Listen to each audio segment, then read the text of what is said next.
সবাইকে আমার চ্যানেলে স্বাগত। আজকে আমরা কথা বলবো অ্যাপটিটিউড টেস্ট নিয়ে। বর্তমান সময়ে অ্যাপটিটিউড টেস্ট অনেক গুরুত্বপূর্ণ একটি পরীক্ষা।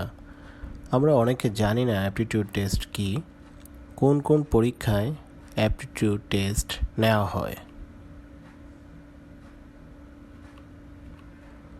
বর্তমানে সরকারি চাকরির ক্ষেত্রে টেকনিক্যাল অনেকগুলো পদে অ্যাপটিটিউড টেস্ট প্রয়োজন হয়। তাছাড়া পদোন্নতির ক্ষেত্রেও এই পরীক্ষা গ্রহণ করা হয়।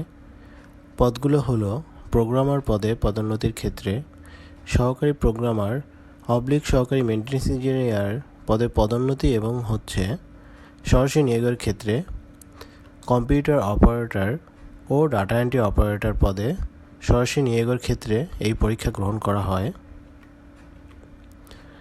এখন আমরা জানব অ্যাপটিটিউড টেস্ট কি। অ্যাপটিটিউড টেস্ট হলো একটি বিশেষ ধরনের দক্ষতা যাচাই পরীক্ষা যা কম্পিউটারের বিভিন্ন প্রোগ্রামের ব্যবহার এবং প্রোগ্রাম লেখার উপর দক্ষতা যাচাই করা হয়।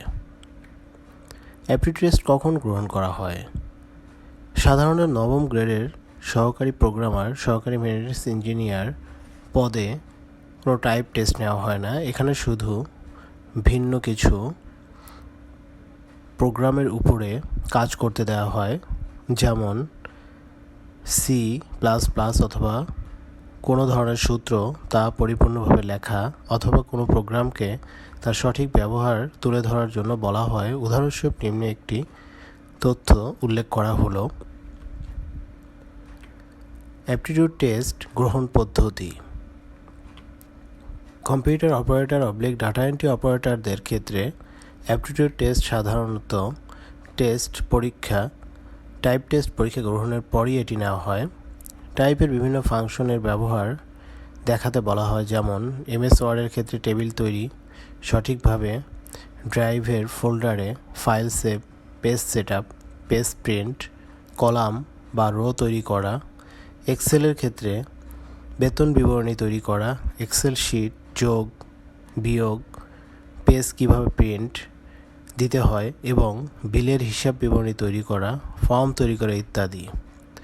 এছাড়া পাওয়ার পয়েন্টের ক্ষেত্রে স্লাইড তৈরি করতে বলা হয়ে থাকে। আশা করি ভিডিওটা আপনাদের ভালো লেগেছে। ধন্যবাদ।